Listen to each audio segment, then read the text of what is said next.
എല്ലാ സഹോദരന്മാർക്കും ഈ ബൈബിൾ ക്ലാസ്സിലേക്ക് ഹൃദ്യമായ സ്വാഗതം അറിയിച്ചുകൊള്ളുന്നു. നാം പഠിച്ചു വരുന്ന ബൈബിൾ ക്ലാസ്സിൻ്റെ 9ാമത്തെ ദിവസമാണിന്ന്. ഇന്നത്തെ ചിന്താവിഷയം ദൈവത്തിന് ദുഃഖമുണ്ടാക്കുന്നവ എന്തെല്ലാം എന്നുള്ള ആ പരമ്പരയിൽ 9ാമത്തെ ക്ലാസ്സാണിന്ന്. ആങ്സൈറ്റി അഥവാ ആകുല ചിന്ത, ഉത്കണ്ഠ എന്നീ വിഷയത്തെക്കുറിച്ചാണ് നാം ഇന്ന് ചിന്തിക്കുന്നത്. ഇന്ന് നേരിട്ട് കേൾക്കുന്നവരും അതുപോലെ ഓൺലൈനായിട്ട് പല മീഡിയാസിൽ കൂടെ യൂട്യൂബിലും മറ്റും കേൾക്കുന്ന എല്ലാ സഹോദരന്മാർക്കും എല്ലാ പ്രിയ സ്നേഹിതർക്കും ഈ ബൈബിൾ ക്ലാസ്സിലേക്ക് ഹൃദ്യമായ സ്വാഗതം അരുളുന്നു. നമുക്ക് നേരെ ക്ലാസ്സിലേക്ക് പ്രവേശിക്കാം. പ്രാരംഭമായി മത്തായി എഴുതിയ സുവിശേഷം 6-ാം അധ്യായം 31-32 വചനങ്ങളാണ് നാം നോക്കാനായിട്ട് പോകുന്നത്. Mathews gospel chapter 6 versus 31 and 32 വായിക്കാം. ആകയാൽ നാം എന്ത് തിന്നും, എന്ത് കുടിക്കും, എന്തൊടുക്കും എന്നിങ്ങനെ നിങ്ങൾ വിചാരപ്പെടരുത്. ഈ വക ഒക്കെയും ജാതികൾ അന്വേഷിക്കുന്നു. സ്വർഗസ്നായ നിങ്ങളുടെ പിതാവ് ഇതൊക്കെയും നിങ്ങൾക്ക് ആവശ്യം എന്ന് അറിയുന്നുവല്ലോ. നിങ്ങൾ ആകുലപ്പെടരുത്, ചിന്താകുലമുള്ളവരാകരുത് എന്നാണ് നമ്മുടെ കർത്താവ് പർവ്വതപ്രസംഗത്തിൽ 9ാമത്തെ വിഷയമായിട്ട് താൻ തൻ്റെ ശിഷ്യന്മാരെ പഠിപ്പിച്ചത്. Don't get worried, don't get anxious. ഇവിടെ ഈ ഭാഗം 25 മുതൽ 34 വരെയുള്ള വചനങ്ങൾ നോക്കിയാൽ 3 പ്രാവശ്യം ആദ്യം 25-ാം വാക്യത്തിൽ നിങ്ങൾ വിചാരപ്പെടരുത്, നിങ്ങൾ ചിന്താകുലപ്പെടരുത് എന്ന് പറയുന്നു. 31-ാം വചനത്തിൽ നാം ഇപ്പോൾ വായിച്ചു കേട്ടല്ലോ, ആകയാൽ നാം എന്ത് തിന്നും, എന്ത് കുടിക്കും, എന്ത് ഉടുക്കും എന്നിങ്ങനെ നിങ്ങൾ ഭാരപ്പെടരുത്, ചിന്താകുലപ്പെടരുത്. ഒടുവിൽ 34-ാം വചനത്തിലും കർത്താവ് വിലക്കിയിരിക്കുന്നു, അതുകൊണ്ട് നാളേക്കായി ചിന്താകുലപ്പെടരുത്. Don't be anxious for tomorrow. പ്രിയ സഹോദരങ്ങളെ, ഇത് കർത്താവായ യേശുവിൻ്റെ ഒരു കൽപ്പനയാണ്. ഇതിൻ്റെ പ്രാധാന്യം വളരെ ആയതുകൊണ്ടാണ് 3 പ്രാവശ്യം ഈ ഭാഗത്ത് യേശു അത് ആവർത്തിക്കുന്നത്. നാം കൊച്ചു കുഞ്ഞുങ്ങളെ കണ്ടിട്ടുണ്ടല്ലോ, 1, 2, 3 ഒക്കെ വയസ്സുള്ള കുഞ്ഞുങ്ങൾ. അവർ വീട്ടിൽ അമ്മയപ്പന്മാരുടെ കൂടെ താമസിക്കുകയാണ്. അവരെ സംബന്ധിച്ച് ഭാവിയെക്കുറിച്ച് എന്ത് സംഭവിക്കും, വല്ല ആക്സിഡൻറ്റും ഉണ്ടാകുമോ, വല്ല മാറാരോഗവും പിടിപെടുമോ, ഭക്ഷണം ഉണ്ടാകുമോ, അല്ലെങ്കിൽ ആരെങ്കിലും പിടിച്ചുകൊണ്ട് പോകുമോ, ഇങ്ങനെയുള്ള യാതൊരുവിധ ആകുല ചിന്തകളും ഈ ചെറിയ കുഞ്ഞുങ്ങൾക്കില്ല. അവർ വളരെ സുരക്ഷിതരായി സന്തോഷത്തോടെ കളിച്ചും ഓടിയും ഒക്കെ ഇങ്ങനെ നടക്കുന്നു. കാരണം എന്താണ്? കാരണം വളരെ ലളിതമാണ്. അവരെ സംബന്ധിച്ച് ഭാരപ്പെടേണ്ട ആവശ്യമില്ല, ഉത്കണ്ഠയ്ക്ക് കാര്യമില്ല. അവരുടെ കാര്യങ്ങളൊക്കെ നോക്കുവാൻ അവരെ സ്നേഹിക്കുന്ന ഒരു അപ്പനോ അമ്മയോ ഒക്കെ അവർക്ക് വീട്ടിലുണ്ട്. അതാണ് കാരണം. ഈ ഭാഗത്ത് നോക്കിയാൽ 24-ാം വാക്യം മുതൽ നോക്കുമ്പോൾ യേശു ഈ ഭാഗത്ത് ആവർത്തിച്ചു പറയുന്ന ഒരു പ്രയോഗമുണ്ട്. 24-ാം വാക്യം മുതൽ നോക്കുമ്പോൾ അവിടെ വായിക്കുന്നു, 24, 26 ഈ വാക്യങ്ങളൊക്കെ സ്വർഗസ്ഥനായ നിങ്ങളുടെ പിതാവ് പക്ഷികൾക്കായി കരുതുന്നു, അല്ലെങ്കിൽ പുഷ്പങ്ങൾക്കായി സസ്യങ്ങൾക്കായി കരുതുന്നു, നിങ്ങൾക്ക് വേണ്ടിയും കരുതുന്ന ഒരു സ്വർഗസ്ഥനായ പിതാവുണ്ട്. ഇതാണ് രഹസ്യം. അവർ ഹെവൻലി ഫാദർ. പക്ഷികൾക്കോ മൃഗങ്ങൾക്കോ ഒന്നും യാതൊരു ആകുല ചിന്തയുമില്ല. കാരണം അവരെ സൃഷ്ടിച്ച് ഈ ഭൂമിയിലാക്കിയിരിക്കുന്ന ദൈവത്തിൽ പൂർണ്ണ വിശ്വാസം അർപ്പിച്ച് ആശ്രയിച്ചുകൊണ്ട് അറിഞ്ഞോ അറിയാതെയോ അവർ അങ്ങനെ അങ്ങ് ജീവിക്കുകയാണ്. അവർക്ക് ഒരു ആകുല ചിന്തയുമില്ല, നാളെക്കുറിച്ച് ഒരു ഭാരമില്ല. പ്രിയ സഹോദരങ്ങളെ, നാം പക്ഷികളിൽ നിന്നും മൃഗങ്ങളിൽ നിന്നും സസ്യങ്ങളിൽ നിന്നും ഒക്കെ ഇത് പഠിക്കേണ്ടത് ആവശ്യമാണ്. നമുക്ക് സ്വർഗത്തിലൊരു പിതാവുണ്ട്. അനേകം വിശ്വാസികളെ സംബന്ധിച്ചും അവർ വളരെ അരക്ഷിതബോധമുള്ളവരാണ്. They are insecure because they don't have faith in their heavenly father. സ്വർഗസ്ഥനായ പിതാവിൽ തങ്ങൾക്ക് ഈ ഭൂമിയിലെ അമ്മയപ്പന്മാരുള്ളതുപോലെ സ്വർഗത്തിലൊരു പിതാവുണ്ട് എന്നുള്ള ഒരു വിശ്വാസവും ബോധ്യവും ഇല്ലാത്തതുകൊണ്ടാണ് ആളുകൾ, അല്ലെങ്കിൽ നമ്മൾ ഒക്കെ നാളേക്കായി വിചാരപ്പെടുകയും ഭാരപ്പെടുകയും ഉത്കണ്ഠയുള്ളവരാകുകയും ചെയ്യുകയൊക്കെ ചെയ്യുന്നത്. അതിൻ്റെ ആവശ്യമില്ല എന്നാണ് യേശു പറഞ്ഞത്. ഇവിടെ യേശു പക്ഷികളെ നോക്കുക, മൃഗങ്ങളെ നോക്കുക, വയലിലെ ചെടികളെ നോക്കുക. ഇവർ ആരും അധ്വാനിച്ച് കഷ്ടപ്പെട്ട് തങ്ങളുടെ ഭാവിക്ക് വേണ്ടി ഒന്നും കരുതി വെക്കുന്നില്ല. അന്നന്നത്തെ കാര്യം അന്വേഷിച്ച് ഈ മൃഗങ്ങളും പക്ഷികളും ഒക്കെ ജീവിക്കുന്നു, സന്തോഷത്തോടെ പാട്ടുപാടുന്നു, അവർ ജീവിച്ചു പോകുന്നു. എന്നാൽ ദൈവം അവരെ പുലർത്തുന്നു എന്നുള്ള സത്യമാണ്. എന്നെ നിങ്ങളെക്കുറിച്ചും നാം ചിന്തിക്കുമ്പോൾ നമുക്കും ഒരു പിതാവില്ലേ? സ്വർഗത്തിലൊരു പിതാവില്ലേ? അതേ പ്രിയപ്പെട്ടവരെ, സ്വർഗത്തിൽ നമുക്കൊരു പിതാവുണ്ട്. ഇന്ന് നമ്മുടെ ആവശ്യം ആ പിതാവിലുള്ള നമ്മുടെ വിശ്വാസവും ആശ്രയവും ഒന്ന് സത്യമായിട്ടും ഉറപ്പിച്ച് ഒന്ന് കൊണ്ടുവരിക എന്നുള്ളതാണ്. എന്താണ് ഈ ആകുല ചിന്ത അഥവാ ആങ്സൈറ്റി അല്ലെങ്കിൽ ഉത്കണ്ഠ എന്താണ്? അതിനെക്കുറിച്ച് ബൈബിളിൽ നിന്നും വേദപുസ്തകത്തിൽ നിന്നും ചില വചനങ്ങൾ വായിക്കാം. ആദ്യം സഭാപ്രസംഗി 2-ാം അധ്യായത്തിൽ അതിൻ്റെ 26-ാം വചനത്തിലാണ് നാം വായിക്കാൻ പോകുന്നത്. എക്ലീസിയാസ്റ്റിസ് ചാപ്റ്റർ 2 വേഴ്സ് 26 വായിക്കാം. തനിക്ക് പ്രസാദമുള്ള മനുഷ്യന് അവൻ ജ്ഞാനവും അറിവും സന്തോഷവും കൊടുക്കുന്നു. പാപിക്കോ ദൈവം തനിക്ക് പ്രസാദമുള്ളവന് അനുഭവമാക്കുവാൻ തക്കവണ്ണം ധനം സമ്പാദിക്കുകയും സ്വരൂപിക്കുകയും ചെയ്യുവാനുള്ള കഷ്ടപ്പാട് കൊടുക്കുന്നു. അത് മായയും വ്യർത്ഥ പ്രയത്നവും അത്രേ. ഇവിടെ പാപിയെക്കുറിച്ച് പറയുന്ന ആ കാര്യം ശ്രദ്ധിക്കുക. പാപിക്കോ, പാപിയായ മനുഷ്യനോ ദൈവം വളരെ കഷ്ടപ്പാട് കൊടുക്കുന്നു. എല്ലാം കൂട്ടിവെക്കാനും നാളേക്കായി ഭാരപ്പെടാനും എല്ലാം ഒരുക്കി വെക്കാനും അനേക തലമുറകൾക്ക് വേണ്ടി കരുതി വെക്കാനും ഒക്കെയുള്ള തത്രപ്പാടും ഭാരവും അതിനോട് നമുക്ക് ചേർത്ത് പറയാം എല്ലാത്തരം ഉത്കണ്ഠയും ആകുല ചിന്തയും സംഘർഷങ്ങളും എല്ലാം പാപികൾക്കാണ് അനുവദിച്ചിരിക്കുന്നത്. എന്നാൽ നമ്മെ സംബന്ധിച്ച് നാം ദൈവമക്കളാണ്. നമുക്ക് ഇങ്ങനെയുള്ള കാര്യങ്ങളെക്കുറിച്ച് ഒരിക്കലും ആകുലപ്പെട്ട് ഇരിക്കേണ്ട ആവശ്യമില്ല. ദൈവം നമുക്ക് വേണ്ടി കരുതുന്നു. അതുകൊണ്ട് ദൈവമക്കൾക്ക് ഒരു ആകുല ചിന്തയ്ക്കും ആവശ്യമില്ല എന്നുള്ളതാണ് സത്യം. അതെ, ഈ ആകുല ചിന്തകൾ പാപികളുടെ ഓഹരിയാണ് എന്ന് ഇവിടെ നാം വായിച്ചു. രണ്ടാമത്, അത് ദൈവത്തിൽ ആശ്രയിക്കാത്തത് കൊണ്ടാണ്, ദൈവത്തിൽ ആശ്രയമില്ലാത്തത് കൊണ്ടാണ്. അത് നാം വായിച്ചു കഴിഞ്ഞു. മത്തായി സുവിശേഷം 6-ാം അധ്യായം 31-32 വാക്യങ്ങളിൽ നാം വായിച്ചല്ലോ. എന്ത് കുടിക്കും, എന്ത് ഉടുക്കും, ഇങ്ങനെ എന്ത് തിന്നും എന്നിങ്ങനെ നിങ്ങൾ വിചാരപ്പെടരുത്. ഈ വക ഒക്കെയും ലോകജാതികൾ അന്വേഷിക്കുന്നു. അത് ദൈവത്തിൽ ആശ്രയിക്കാത്ത ആളുകളുടെ അന്വേഷണവും അവരുടെ ഭാരവും ഒക്കെയാണ്. എന്നാൽ നിങ്ങളുടെ പിതാവ് നിങ്ങൾക്ക് ഈ കാര്യങ്ങളൊക്കെ വേണമെന്ന് അറിയുന്നുവല്ലോ എന്നാണ് ഇവിടെ നാം വായിച്ചത്. അതുകൊണ്ട് ദൈവത്തിൽ ആശ്രയിക്കുന്നവരെ സംബന്ധിച്ച് ഭാവിയെക്കുറിച്ച് ആശങ്കപ്പെടുവാൻ ഒരു കാര്യവുമില്ല എന്നുള്ളതാണ് സത്യം. അടുത്ത ഒരു വചനം കൂടെ നോക്കാം. അതായത് അടുത്ത വചനത്തിൽ പറയുന്നു, ഈ ആകുല ചിന്തകൾ നമ്മുടെ ഉള്ളിൽ ലഭിച്ച ദൈവവചനത്തെ ഞെരുക്കി ഫലപ്രാപ്തി നഷ്ടപ്പെടുത്തി കളയുന്നു. മത്തായി എഴുതിയ സുവിശേഷം 13-ാം അധ്യായം 22-ാം വാക്യം നോക്കുക. മാത്യൂസ് ഗോസ്പൽ ചാപ്റ്റർ 13 വേഴ്സ് 22 വായിക്കാം. ഉള്ളിനടിയിൽ വിതയ്ക്കപ്പെട്ടതോ ഒരുത്തൻ വചനം കേൾക്കുന്നു എങ്കിലും ഈ ലോകത്തിന്റെ ചിന്തയും ധനത്തിന്റെ വഞ്ചനയും വചനത്തെ ഞെരുക്കിയിട്ട് നിഷ്ഫലനായി തീരുന്നതാകുന്നു. ഇവിടെ വചനത്തെ ഞെരുക്കിക്കളയുന്ന ഈ ലോകത്തിൻ്റെ ചിന്തകളെക്കുറിച്ചാണ് കർത്താവ് പറഞ്ഞത്. അത് മുള്ളിനിടയിൽ വിതയ്ക്കപ്പെട്ട് അവിടെ മുളച്ചു വന്ന വിത്തുകളെക്കുറിച്ചാണ് അതുപോലെയാണ് ഉപമിച്ചുകൊണ്ട് പറയുന്നത്. ചുരുക്കി പറഞ്ഞാൽ, നാളെക്കുറിച്ചുള്ള ആകുല ചിന്തകൾ നമ്മുടെ ഹൃദയത്തിൽ ലഭിച്ച ദൈവവചനത്തെ ഞെരുക്കി അതിനെ നിഷ്ഫലമാക്കി കളയുവാൻ സാധ്യതയുണ്ട്. എന്തൊക്കെയാണ് നമ്മുടെ ആകുല ചിന്തകൾ? പലപ്പോഴും നമ്മുടെ ആകുല ചിന്തകൾ വരുമാനത്തെ സംബന്ധിച്ചും നമ്മുടെ ആരോഗ്യത്തെ സംബന്ധിച്ചും മക്കളെ സംബന്ധിച്ചും അവരുടെ ഭാവി സംബന്ധിച്ചും വിവാഹം, ഉദ്യോഗം, പഠനം, ഇങ്ങനെ പല പല കാര്യങ്ങളുണ്ട്. അല്ലെങ്കിൽ നമ്മുടെ തന്നെ മാന്യതയും സമൂഹത്തിലെ നമ്മുടെ ആദരവും മനുഷ്യർ മോശമായിട്ട് ചിന്തിക്കുമോ, ഇങ്ങനെ എന്ന് വേണ്ട ധാരാളം ഉത്കണ്ഠകളും ആകുല ചിന്തകളും നമ്മെ അലട്ടാറുണ്ട്. ഒരു ദൃഷ്ടാന്തം നോക്കാം. അത് മറ്റാരുടെയും കാര്യമല്ല, മാർത്തയെക്കുറിച്ചാണ്. നമുക്ക് പരിചയമുള്ള ഭാഗമാണ്. ഇവിടെ മാർത്തയുടെ കാര്യത്തിൽ പറഞ്ഞാൽ, ആ മാർത്തയുടെ ആകുല ചിന്ത, ഉത്കണ്ഠ, അവളുടെ വറീസ് നിമിത്തം ആ കുടുംബത്തിൻ്റെ അന്തരീക്ഷം തന്നെ കലങ്ങിപ്പോയി. അവിടെ കുടുംബത്തിൻ്റെ സമാധാനം നഷ്ടപ്പെടുന്ന രീതിയിൽ ഈ മാർത്തയുടെ ആകുല ചിന്ത വർദ്ധിച്ചു വരുന്നു. ലൂക്കോസിൻ്റെ സുവിശേഷം 10-ാം അധ്യായം 41-ാം വചനം വായിക്കാം. Luke's gospel chapter 10 verse 41. കർത്താവ് അവളോട്, മാർത്തയെ മാർത്തയെ, നീ പലതിനെ ചൊല്ലി വിചാരപ്പെട്ടും മനം കലങ്ങിയും ഇരിക്കുന്നു. മാർത്തയോട് കർത്താവ് പറയുന്നതാണ്, നീ വളരെ അപ്സെറ്റാണ്, നീ വളരെ മനം കലങ്ങിയിരിക്കുന്നു, നീ വളരെ ആകുല ചിന്തയുള്ളവളാണ്. You are anxious and worried about many things. യേശുവിൻ്റെ അടുത്ത് വന്ന് മാർത്ത ആരോപണം അല്ലെങ്കിൽ ആവലാതി പറയുന്നതായിട്ട് നമുക്ക് കാണാൻ കഴിയുന്നുണ്ട്.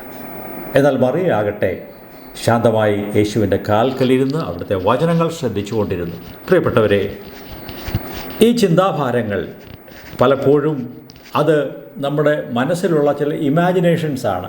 അത് വെറും മനസ്സിലെ ചില ചിന്തകൾ മാത്രമാണ്, ചില സ്വപ്നങ്ങൾ മാത്രമാണ്. അനേകം പേരെ സംബന്ധിച്ചും അവർ ഭാരപ്പെടുന്ന കാര്യങ്ങളൊന്നും അതുപോലെ സംഭവിക്കാറില്ല. വല്ല ആക്സിഡൻറ്റും വരുമോ, വല്ല ഞെരുക്കം വരുമോ, രോഗം വരുമോ, മരിച്ചു പോകുമോ, അല്ലേ? ഇങ്ങനെ അനേകം ആകുല ചിന്തകൾ നമുക്കൊക്കെ വരാറുണ്ട്. എന്നാൽ ഇതൊക്കെ ഭാവനയിൽ കൂടെ കാണുന്ന കാര്യങ്ങളാണ്. ഇതൊന്നും സംഭവിക്കാറില്ല എന്നുള്ളതാണ്. ചുരുക്കി പറഞ്ഞാൽ നമ്മുടെ എല്ലാത്തരം ആകുല ചിന്തകളുടെയും 90% അതൊരിക്കലും സംഭവിക്കുന്നില്ല. അത് നാം വെറുതെ ആവശ്യമില്ലാതെ ഭയപ്പെടുന്നതാണ്.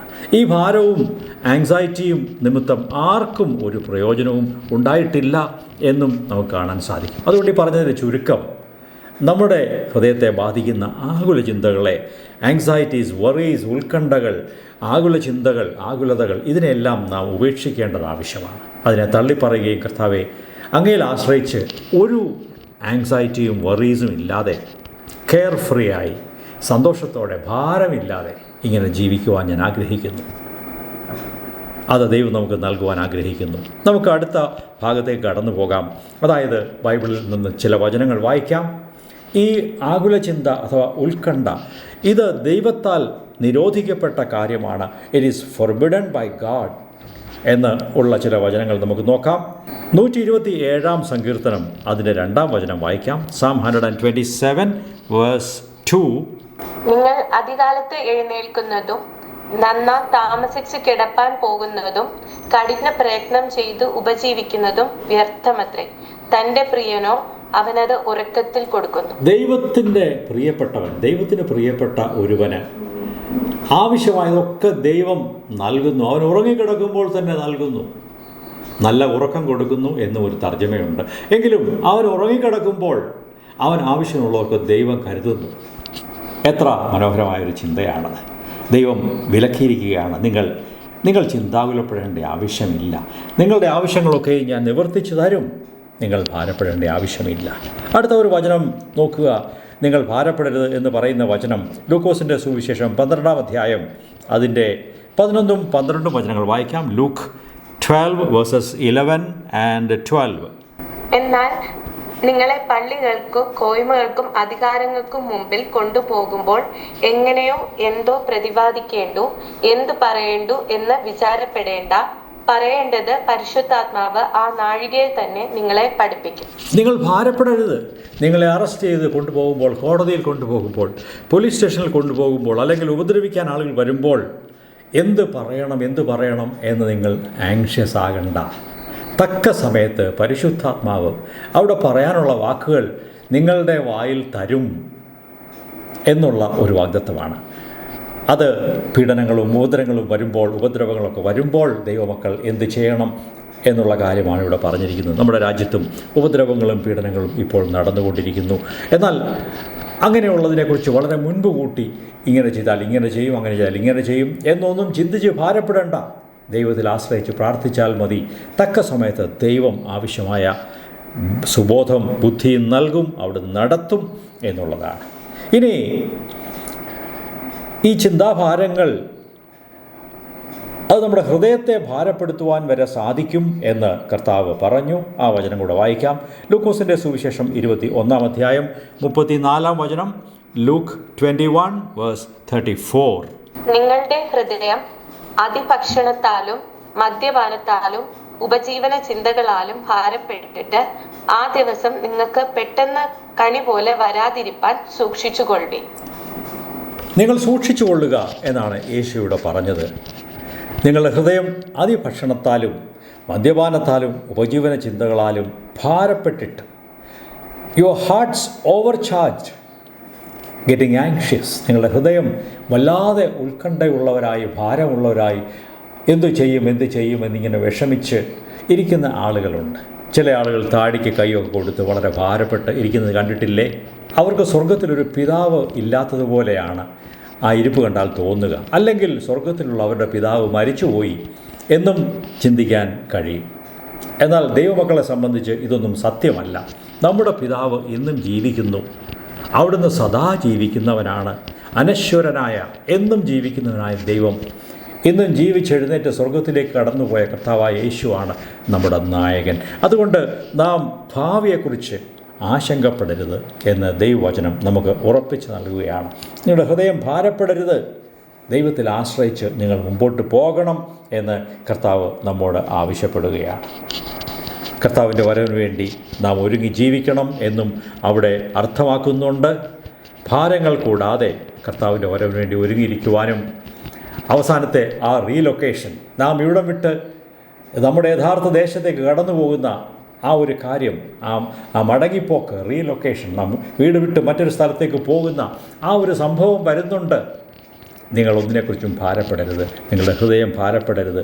ജീവിതത്തിലെ ദൈനംദിന കാര്യങ്ങളും മറ്റ് ഉദ്യോഗവും മക്കളും ജീവിതമാർഗവും ആരോഗ്യവും, ഇങ്ങനെ അനേക കാര്യങ്ങൾ നിങ്ങളെ ഭാരപ്പെടുത്തി കർത്താവിൻ്റെ വരവിനെക്കുറിച്ചുള്ള കാര്യം തന്നെ അങ്ങ് വിട്ടുപോകാനുള്ള സാധ്യതയുണ്ട്. അത് വരരുത് എന്നാണ് ഇവിടെ യേശു പറഞ്ഞത്.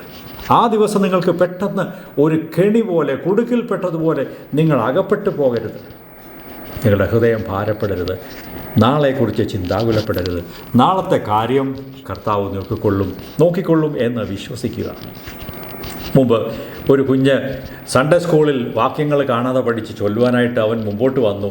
എല്ലാ കുഞ്ഞുങ്ങളും 23-ാം സങ്കീർത്തനം മനഃപ്പാഠമായിട്ട് പഠിച്ചുകൊണ്ട് വന്നു. എല്ലാവരും മുമ്പിൽ മൈക്കിൻ്റെ അടുത്ത് വന്ന് പറഞ്ഞുകൊണ്ട് വന്നു. പലരും പറഞ്ഞിട്ട് പോയി. ഒരു കുഞ്ഞ് വന്ന് അവൻ പറഞ്ഞു തുടങ്ങി, യഹോവ എൻ്റെ ഇടയനാകുന്നു. അവൻ പിന്നെ വളരെ ആലോചിച്ചിട്ടും അടുത്ത വാക്യം കിട്ടുന്നില്ല, അടുത്ത വാക്ക് കിട്ടുന്നില്ല. അവൻ തലചൊറിഞ്ഞ് വിഷമിച്ചു, വളരെ അവൻ ബുദ്ധിമുട്ടി. നല്ലതായിട്ട് പഠിച്ചുകൊണ്ട് വന്നതാണ്, എല്ലാം മറന്നുപോയി. ഒടുവിൽ അവൻ സഹി കേട്ടിട്ട് പറഞ്ഞു, യഹോവ എൻ്റെ ഇടയനാകുന്നു, അത് മതി എന്ന് പറഞ്ഞിട്ട് അവൻ പോയി. അതിലൊരു വലിയ പാഠമുണ്ട് പ്രിയപ്പെട്ടവരെ. കർത്താവ് നമ്മുടെ ഇടയനാണെങ്കിൽ അത് മതി. ബാക്കി ഒന്നിനെക്കുറിച്ചും നാം ഉത്കണ്ഠയുള്ളവരായി ഭാരമുള്ളവരായി ഇരിക്കേണ്ട ആവശ്യമില്ല. കർത്താവ് എൻ്റെ പിതാവാണ്, സ്വർഗത്തിൽ എനിക്കൊരു പിതാവുണ്ട്, അത് മതി, എൻ്റെ ഭാവിയെക്കുറിച്ച് എനിക്ക് ആശങ്കയില്ല എന്ന് ഓരോ ദൈവമക്കൾക്കും ഉറപ്പായി പ്രസ്താവിക്കുവാൻ സാധിക്കും. ഇന്ന് പ്രിയപ്പെട്ടവരെ, ഈ വചനങ്ങൾ നാം കേൾക്കുമ്പോൾ നമ്മുടെ ഹൃദയത്തെ വീണ്ടും ആ വിഷയത്തിൽ നമുക്ക് ഒരുക്കി ഉറപ്പിച്ച് മുമ്പോട്ട് നീങ്ങാം. ഇനി ഒരു വചനം കൂടെ ഇത് സംബന്ധിച്ച് കർത്താവ് വിലക്കിയിരിക്കുന്നു. ആകുല ചിന്തകളും എല്ലാത്തരം ഉത്കണ്ഠകളെയും കർത്താവ് വിലക്കിയിരിക്കുന്നു എന്ന് പറയുന്ന ഭാഗമാണ് ഫിലിപ്പിയർ 4-ാം അധ്യായം അതിൻ്റെ 6-ാം വചനം. The book of Philippians chapter 4 and verse 6 വായിക്കാം. ഒന്നിനെക്കുറിച്ചും വിചാരപ്പെടരുത്, എല്ലാറ്റിലും പ്രാർത്ഥനയാലും അപേക്ഷയാലും നിങ്ങളുടെ ആവശ്യങ്ങൾ സ്തോത്രത്തോടു കൂടെ ദൈവത്തോട് അറിയിക്കുക അത്രേ വേണ്ടത്. ഒന്നിനെക്കുറിച്ചും ഒരു കാര്യത്തെക്കുറിച്ചും ഭാരപ്പെടരുത്, വിചാരപ്പെടരുത് എന്ന് പറയുമ്പോൾ ഭാവിയിലുള്ള കാര്യങ്ങളെക്കുറിച്ചൊന്നും ചിന്തിക്കരുത്, അല്ലെങ്കിൽ ആ വിചാരം മനസ്സിൽ വരരുത് എന്നല്ല അർത്ഥം. നാം ചിന്തിക്കുകയും ഭാവിയെക്കുറിച്ച് അത്യാവശ്യം കാര്യങ്ങൾ പ്ലാൻ ചെയ്യുകയും ഭാവിയിലേക്ക് അത്യാവശ്യം ചില കാര്യങ്ങൾ, അല്ലെങ്കിൽ കുറച്ച് സേവിങ്സ്, കുറച്ച് പണം എമർജൻസി ആവശ്യത്തിന് മാറ്റിവെക്കുകയോ, മക്കളുടെ പഠിപ്പിനും അവരുടെ ഭാവിക്ക് വേണ്ടി കുറച്ച് പണം മാറ്റിവെക്കുകയോ സേവ് ചെയ്യുകയോ ഒക്കെ ചെയ്യണം. ഇങ്ങനെയുള്ള കാര്യങ്ങളൊക്കെ അത് വിചാരമില്ലാത്ത കാര്യമല്ല, അത് നാം ചിന്തിച്ച് പ്രവർത്തിക്കണം. പ്ലാനിങ് ആവശ്യമുണ്ട്. എന്നാൽ ആ പ്ലാനിങ്ങിൽ ഒരു ഉത്കണ്ഠയും ഭാരവും ആകുലതയും വരരുത്. അതിനെക്കുറിച്ച് ഭാരപ്പെടരുത്. പ്ലാൻ ചെയ്ത് ചിന്തിച്ച് കാര്യങ്ങൾ ചെയ്യണം. ഇവിടെ നാം വായിക്കുന്നു, അപ്പോസ്തലൻ പൗലോസ് പറയുകയാണ്, ഒന്നിനെക്കുറിച്ചും വിചാരപ്പെടരുത്. In nothing be anxious. ഒരു കാര്യത്തിലും നിങ്ങൾ ആങ്ഷ്യസ് ആകണ്ട, വറീഡ് ആകണ്ട. എല്ലാ കാര്യങ്ങളും പ്രാർത്ഥിച്ച് ദൈവത്തിൽ സമർപ്പിച്ചാൽ മതി. സ്തോത്രം പറഞ്ഞുകൊണ്ട് ദൈവത്തെ അറിയിച്ചാൽ മതി. ദൈവം എല്ലാ കാര്യങ്ങളും തക്ക സമയത്ത് കൈകാര്യം ചെയ്തുകൊള്ളും. നമുക്ക് വേണ്ടി വാതിലുകളെ തുറക്കും, പ്രശ്നങ്ങൾക്ക് പരിഹാരമുണ്ടാക്കും.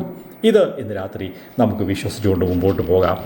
ഒന്നിനെക്കുറിച്ചും വിചാരപ്പെടരുത്. ഈ വചനങ്ങൾ നമ്മോട് തന്നെ നാം പറയേണ്ടത് ആവശ്യമാണ്. കർത്താവിന് മഹത്വം ഉണ്ടാകട്ടെ.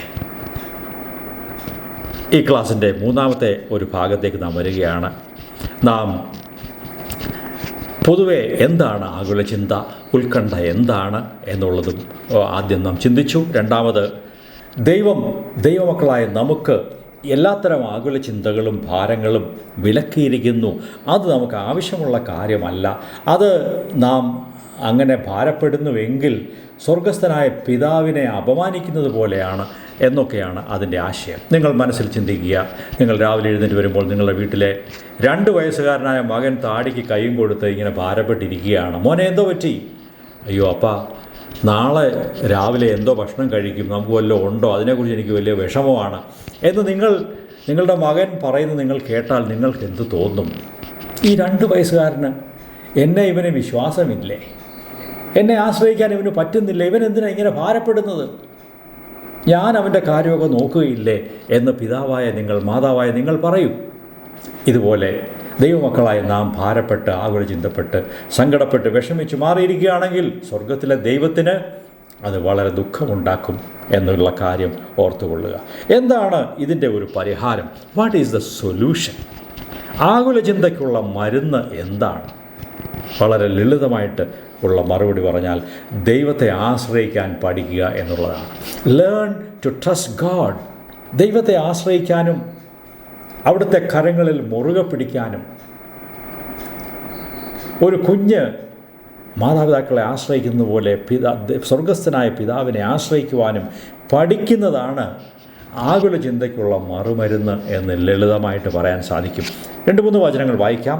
എബ്രായരുടെ പുസ്തകം 13-ാം അധ്യായം 5-6 വചനങ്ങൾ നോക്കാം. Hebrews chapter 13 versus 5 and 6. നിങ്ങളുടെ നടപ്പ് ദ്രവ്യാഗ്രഹമില്ലാത്തതായിരിക്കട്ടെ, ഉള്ളതുകൊണ്ട് തൃപ്തിപ്പെടുവിൻ. ഞാൻ നിന്നെ ഒരു നാളും കൈവിടുകയില്ല, ഉപേക്ഷിക്കുകയുമില്ല എന്ന് അവൻ തന്നെ അരുളി ചെയ്തിരിക്കുന്നുവല്ലോ. ആകയാൽ കർത്താവ് എനിക്ക് തുണ, ഞാൻ പേടിക്കുകയില്ല. മനുഷ്യൻ എന്നോട് എന്ത് ചെയ്യും എന്ന് നമുക്ക് ധൈര്യത്തോടെ പറയാം. ഇവിടെ ശ്രദ്ധിക്കുക, ദൈവം നമുക്ക് വേണ്ടി കരുതുന്നു. അവൻ നമ്മെ കൈവിടുകയില്ല, അവിടുന്ന് നമ്മെ ഉപേക്ഷിക്കുകയുമില്ല. അങ്ങനെ കർത്താവ് തന്നെ പറഞ്ഞിട്ടുണ്ട്. താൻ തിരുവായി മൊഴിഞ്ഞ് താൻ തന്നെ പറഞ്ഞിട്ടുണ്ട്. അതുകൊണ്ട് അങ്ങനെ ദൈവം പറഞ്ഞിട്ടുള്ളത് കൊണ്ട് കർത്താവ് എൻ്റെ സഹായിയാണ്. ഞാൻ ഭയപ്പെടുകയില്ല, ഞാൻ ആകുലപ്പെടുകയില്ല, ഞാൻ ഉത്കണ്ഠയോടെ വറീഡായി ഇരിക്കുകയില്ല, ഞാൻ പേടിക്കുകയില്ല എന്ന് പറയുന്നതാണ് ഞാൻ ഭാരപ്പെടുകയില്ല എന്നുള്ളതിൻ്റെ അർത്ഥം. മനുഷ്യൻ എന്നോട് എന്ത് ചെയ്യും, സാഹചര്യങ്ങൾ എന്ത് വന്നാലും എങ്ങനെയായിരുന്നാലും കർത്താവ് എൻ്റെ സഹായിയാണ്, എൻ്റെ കൂടെയുണ്ട്. ഞാൻ എൻ്റെ കർത്താവിനെ ആശ്രയിക്കുന്നു, എനിക്ക് അത് മതി, ഞാൻ പേടിക്കുകയില്ല. ഇതാണ് ആകുല ചിന്തയ്ക്കുള്ള മറുമരുന്ന്. ഇനിയും യശയാവിൻ്റെ പുസ്തകം 26-ാം അധ്യായം 3-4 വചനങ്ങൾ വായിക്കാം. Isaiah chapter 26 versus 3 and 4. സ്ഥിരമാനസൻ നിന്നിൽ ആശ്രയം വെച്ചിരിക്കൊണ്ട് നീ അവനെ പൂർണ്ണ സമാധാനത്തിൽ കാക്കുന്നു. യഹോവയാം യാഹിൽ ശാശ്വതമായൊരു പാറ ഉള്ളതിനാൽ യഹോവയിൽ എന്നേക്കും ആശ്രയിപ്പി. യഹോവയിൽ എന്നേക്കും ആശ്രയിച്ചു കൊള്ളുവീൻ. Trust in Jehovah for ever. യഹോവയായ കർത്താവിൽ എന്നും ആശ്രയിച്ചു കൊള്ളുക. അതാണ് നിനക്ക് ആവശ്യം, അതാണ് സൊല്യൂഷൻ.